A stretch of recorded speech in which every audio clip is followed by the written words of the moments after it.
easily knowing about smart farming technology with this video. Welcome back to the channel then guys, we are your hosts, the Fifth Group. Today we're gonna discuss about smart farming technology. So are you curious about that? Then check it out. So what is farming technology? Farming technology is the application of the principles of the mathematics and sciences in order to economically utilize agricultural resources and natural resources for human welfare. There were many kinds of farming technology that already used in Indonesia, like transplanter. Transplanter is a machine that used to make it easier for farmers to put rice seeds to fields or planting land. The planted rice seeds will have the right and same spacing so that they can maximize their growth. In addition, the right distance will facilitate the care of rice by the farmers. The second one is Indo Combine Harvester. Indo Combine Harvester is used to make it easier for farmers to cut, transport, thresh, clean, and sort good harvest. With this tool, farmers no longer need a lot of energy when harvesting. With only 3 people, farmers can harvest their agricultural products quickly, cleanly, and completely. Indo Combine Harvester is very effective to reduce labor costs and shorten the time. In fact, with this tool, the grain or rice produced will be up to 99.5% cleaner. Superior Seed Sorting Machine. The Superior Seed Sorting Machine is a machine that used to sort and find the best seed. This machine is able to identify which seed are superior and which seed are not. This sorting machine is usually used by supply companies' seed plant. Farmers rarely have it because it is not really needed. Farmer it's enough to buy superior seeds that have been sorted by the seed supply company. Next, soybean dryer. Soybean dryer is very useful for soybean farmers. Soybean quality is very affected by the degree of dryness. If the soybeans are not dry enough, then the quality will be decreased.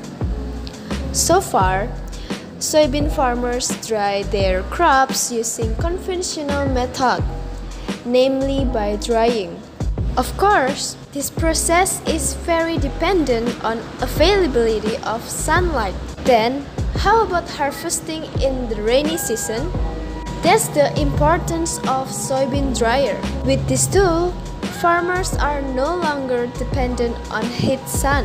In addition, the drying process can also be maximized to get the better result, perfectly dry soybeans. 5. Waste treatment plant. Many farmers find it difficult to dispose of their waste or livestock manure because they are worried about the disturb the comfort of local residents and even pollute the environment. That's why this waste treatment plant technology was created. Apart from being used for treat livestock waste, this tool will also help turn it into something useful as fertilizer. 6. Drone technology. Drone technology is a phenomenal innovation that continues to have far-reaching effects in today's society, capable of changing the way people live and the way they do business. Agricultural industry in Indonesia appears to have accepted drone technology with open arms and is using this advanced tool to change agriculture to be a modern. High-tech drones allow farmers to increase efficiency in aspects of the farming process, from crop monitoring to planting, livestock management, crop spraying, irrigation mapping, and many more benefits other. This is where we explain more about the farm drones. What is farm drones?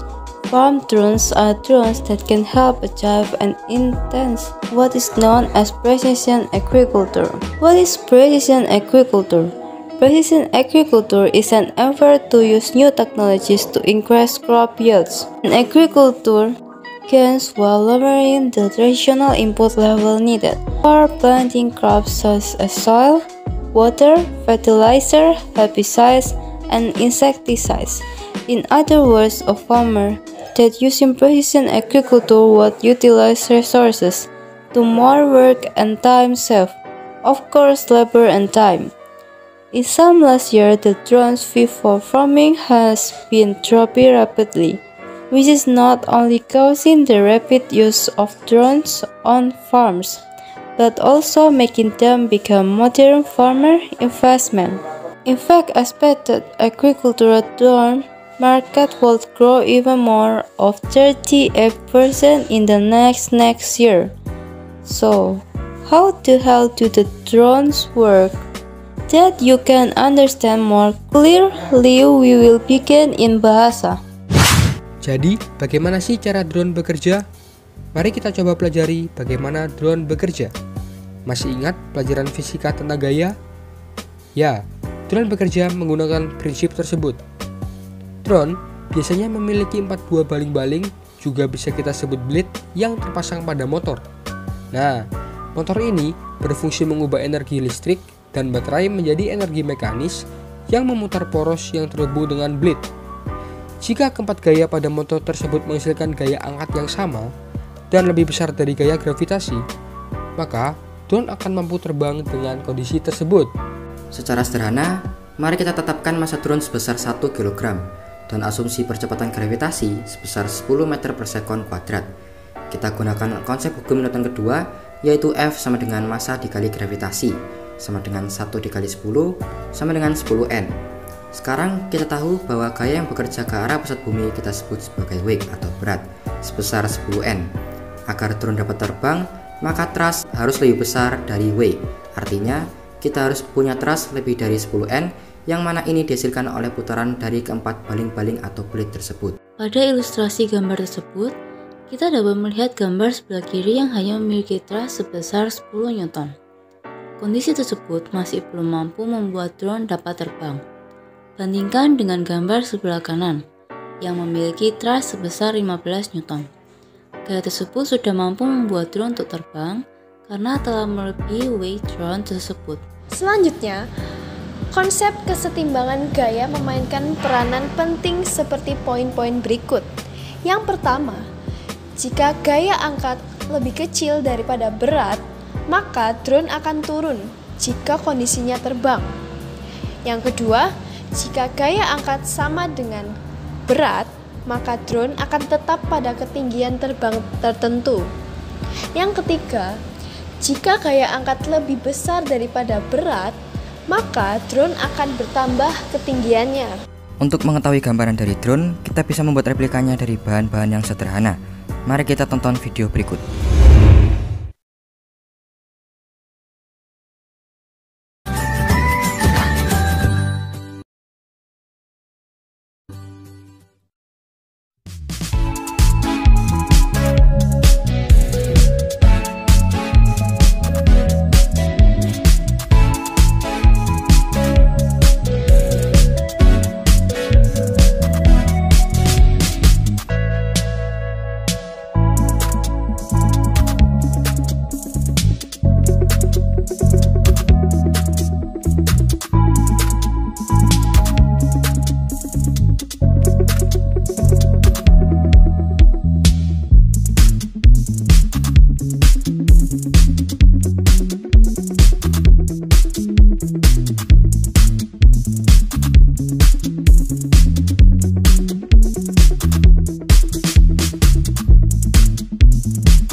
Bagaimana? Mudah sekali bukan? Seperti yang sudah dikatakan sebelumnya, drone juga memiliki peran dalam penyemprotan tanaman, di mana drone dapat menyemprot pupuk, air, dan pestisida di lahan pertanian secara merata. Lalu, apa itu pupuk? Pupuk merupakan sebuah bahan yang terdiri dari satu atau lebih unsur hara untuk menutrisi tanaman, sehingga dapat tumbuh dan berkembang secara optimal. Pupuk terbuat dari berbagai macam bahan utama. Contoh dari jenis pupuk yang alami adalah fosfat alam, pupuk kandang, pupuk hijau maupun kompos. Contoh dari jenis pupuk yang terbuat dari bahan kimia adalah NPK, yaitu nitrogen, fosfat, dan kalium, ZA, serta urea. Manfaat dari pupuk adalah yang pertama, merangsang pertumbuhan bagian-bagian dalam tanaman. Fungsi pupuk yang satu ini memang dapat dilihat dalam prosesnya. Pertumbuhan dari bagian tanaman seperti daun, bunga, batang, hingga akar akan terlihat lebih rimbun dengan penggunaan pupuk. Selain kesehatan yang sudah terjamin, tentu tanaman akan cepat tumbuh dan menghasilkan produksi yang cepat. Yang kedua, mempercepat hasil produksi tanaman.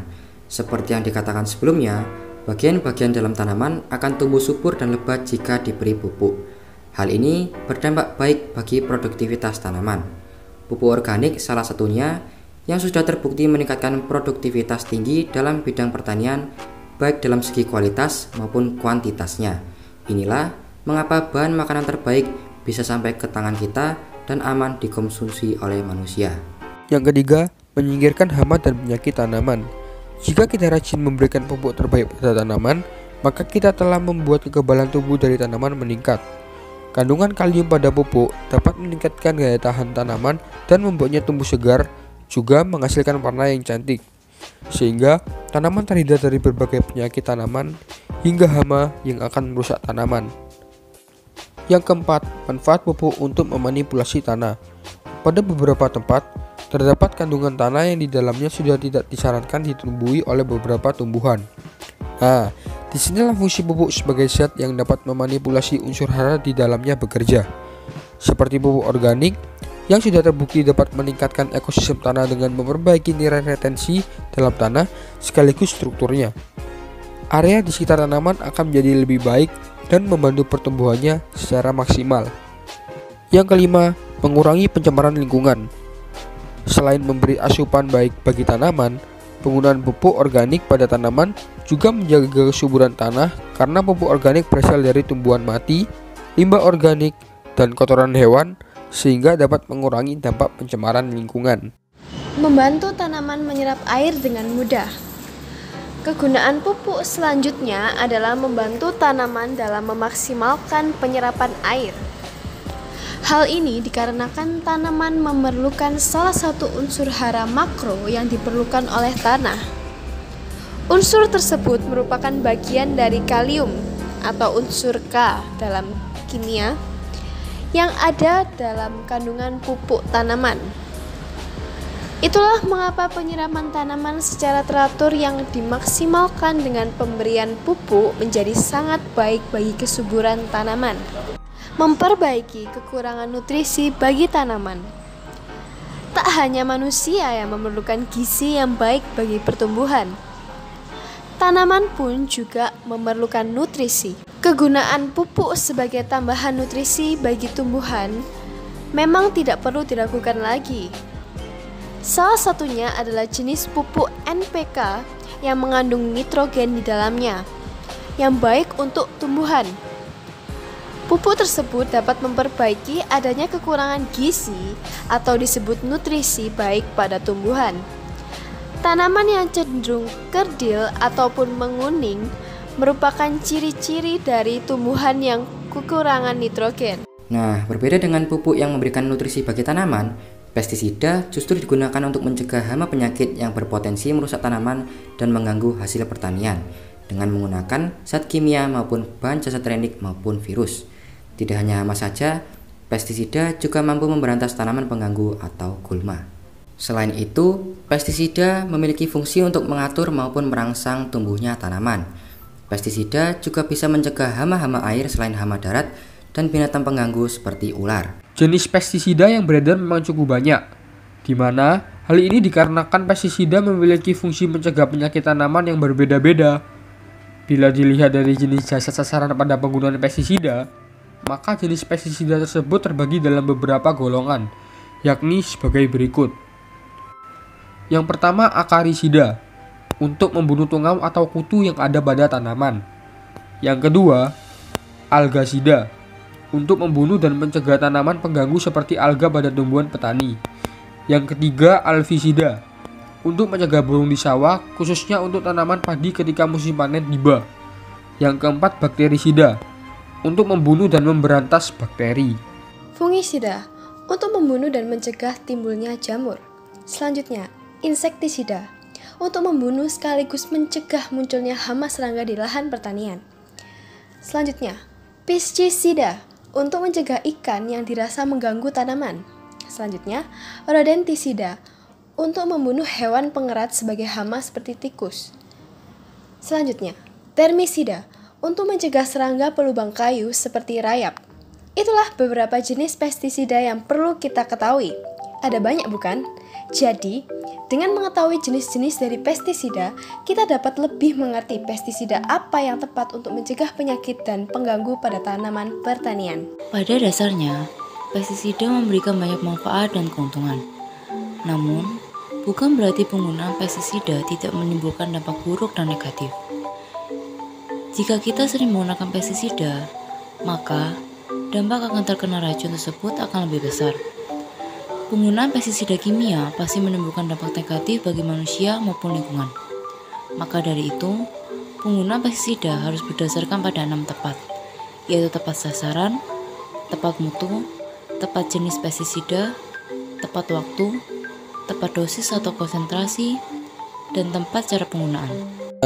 Dengan teknologi drone, pastinya akan memberikan pupuk, air, maupun pestisida secara merata di lahan pertanian, sehingga tanaman pertanian dapat tumbuh dengan maksimal dan juga dapat membantu para petani menghasilkan panen dengan harga yang murah. Dengan bantuan teknologi pertanian pintar ini, biaya produksi akan menjadi lebih rendah, serta menjadi solusi terhadap kurangnya jumlah tenaga kerja pertanian. Teknologi baru, termasuk drone penyemprot tanaman dengan air, pupuk atau pestisida dan mesin tanam padi, berpotensi menurunkan harga pangan di pasaran. Teknologi drone dapat membuat proses produksi menjadi lebih efisien dan meningkatkan produktivitas pertanian. Diperkirakan pertanian pintar dengan teknologi drone ini dapat memangkas jam kerja untuk budidaya padi menjadi setengahnya, dengan peningkatan hasil panen sebesar 10% sampai 20%. Peralatan pertanian canggih yang memiliki harga antara 10% sampai 50% lebih tinggi dibandingkan harga peralatan pertanian konvensional mungkin menjadi tantangan. Namun, dengan semakin banyaknya petani yang menggunakan mesin teknologi tinggi, diharapkan para petani dapat mengatasi kendala tersebut. Penggunaan teknologi drone akan memberikan dampak lingkungan yang positif serta dapat menghemat biaya sekaligus mendukung budidaya pertanian berkelanjutan di Indonesia. Pengaplikasian teknologi drone ini sangat efisien dan hanya membutuhkan waktu sekitar 15 menit per hektar dengan jumlah air berkisar 16 liter per hektarnya. Sedangkan jika pengaplikasiannya secara manual membutuhkan waktu sekitar setengah hari hingga 1 hari dengan jumlah air sekitar 200 liter per hektarnya. Sangat berbeda jauh bukan? Kehadiran alat-alat teknologi pertanian ternyata memberikan dampak yang baik dan positif, baik bagi para petani, hasil panen maupun lingkungan. Semoga kedepannya semakin banyak lagi alat-alat pertanian yang bisa diciptakan untuk membantu para petani dan peternak. Bagaimanapun juga, semua pihak akan diuntungkan dengan adanya alat-alat canggih ini. Bagaimana? Ternyata teknologi pertanian pintar memang sangat berdampak bagi kehidupan kita, bukan? Semoga video ini dapat memperluas wawasan Anda dan dapat memberi pemikiran yang baru juga. Sekian video dari kami, mohon maaf jika ada kesalahan. See you on the next video.